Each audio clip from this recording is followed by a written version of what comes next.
В течение года к нам обратились более 100 женщин. Мы им дали какую помощь? В виде консультации, в виде правовой юридической помощи. Мы дали им бесплатную юридическую помощь. Наши адвокаты, наши юристы приступали к их делу, и, можно сказать, почти все дела были выигрышные. Женщины, которые обратились, это женщины, которые пострадали от семейного насилия, которых избивали, которых насиловали, которым это было не только физическое, но и экономическое, и психологическое давление со стороны семьи. В основном, конечно, они страдали от мужей. Но сюда и причастны, как говорится, и хайнанежки, и хайнаташки, родственники мужа, родители. В основном они говорили, что ты не такая, ты нам не нравишься, наш сын не должен был жениться на тебе. Но если женились, уже есть дети, надо дальше как-то жить с этим. Женщины в основном терпели.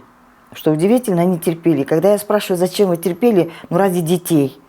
Потом, говорит, несколько раз уходила, но возвращали ее родителей, ее родственники. Бывало, что с его стороны приходили, и надо жить ради детей. Но потом, через некоторое время, опять это насилие продолжалось.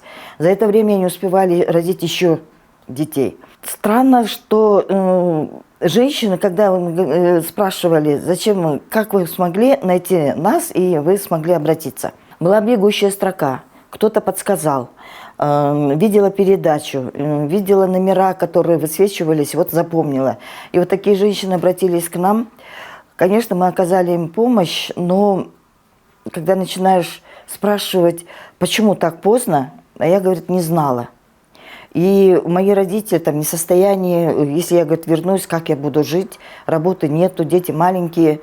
Говорю, а если тебя вот покалечат сильно, что ты вообще не можешь встать, а если тебя убьют, тогда как?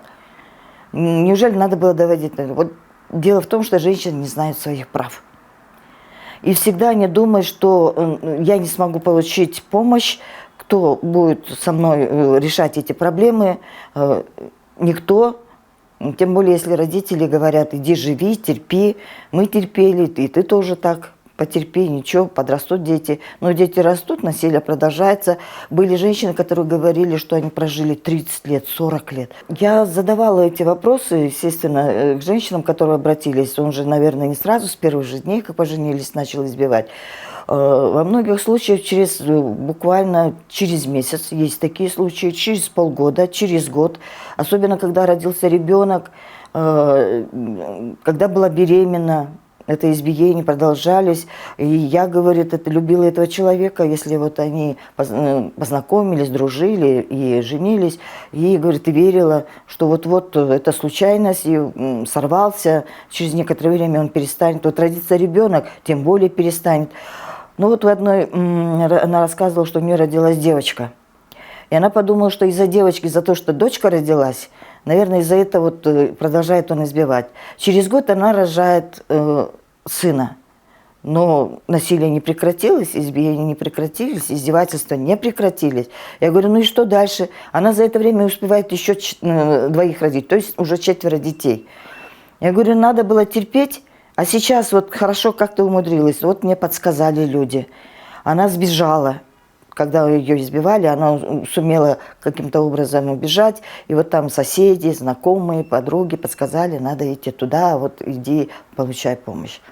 Ну, хотя бы так, хотя бы так. И вот когда сталкиваешься с такими историями, я понимаю, что у нас правовой нигилизм на нуле. Вообще никакого понятия о том, что есть права, о том, что их могут защитить. Слушая эти истории, мы всегда говорим, что у нас правовой нигилизм, он вообще отсутствует. Нету понятия о том, что их могут защитить, что у них есть права, что они могут обратиться в правоохранительные органы, соответствующие, в конце концов, неправительственные организации, которые помогают таким женщинам, и они всегда получат помощь. Есть государственная юридическая помощь, бесплатная, что можно туда обратиться. В любом случае, в таком случае, всегда можно найти помощь. Можно, как говорится, обратиться Вот цепочка за цепочкой, она где-то там обязательно проявится, куда можно обратиться. Но этого же женщины не делают. Вот они сидят, ну, терпеть 30-40 лет издевательства, когда уже внуки пошли, да, уже внуки взрослые. Но это, ну, нонсенс, честно говоря. И до сих пор, говорит, мы вот так вот он издевается.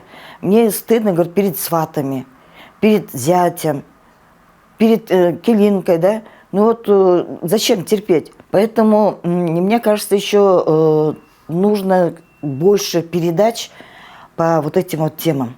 У нас, когда есть резонанс, случилось что-то такое, да, в интернете появилось, СМИ, там все начали об этом писать. И вот тогда только телевидение обращает на это внимание, приходят они, ну, взяли пару интервью, провели какую-то передачу и дальше все. Но, может быть, это на регулярной основе, ежемесячно, еженедельно, может быть, это проводить, для того, чтобы вот это вот отложилось у этих женщин, когда-нибудь обязательно ухнется, и они обязательно будут обращаться. Я всегда говорю, что нужно это все начинать не только с семьи, это надо начинать, да, из семьи, это из садика, это со школы. В школе, когда уже дети подрастают, уже 7-й, 8-й класс, это нужно не проводить, вот один раз провели, да, и все. Надо ежемесячно, ежегодно проводить вот эти вот лекции о том, что вот абсолютно девушки не знают, ну, которые вышли замуж, не знают о том, что обязательно нужно регистрировать брак. Вот был такой случай, я говорю, они уже живут, по-моему, лет 10-15, брак не регистрирован, дети уже растут. Я говорю, почему? А я, говорит, все хотела зарегистрировать, просила мужа, давай пойдем в ЗАГС. Один раз пошли, он забыл, значит, паспорт, потом говорит, что у него паспорт в залоге, потом говорит, некогда. А в конце концов сказал, ну у нас же НИКЕ есть, хватит. Но НИКЕ же у нас на юридические силы не имеет же, поэтому как тут вот приложить то, что у нее было НИКЕ, и потом, значит, развод. И, естественно, вот рассказать, если о разводе, женщина ничего не получает. Встречное дело – это вот беда.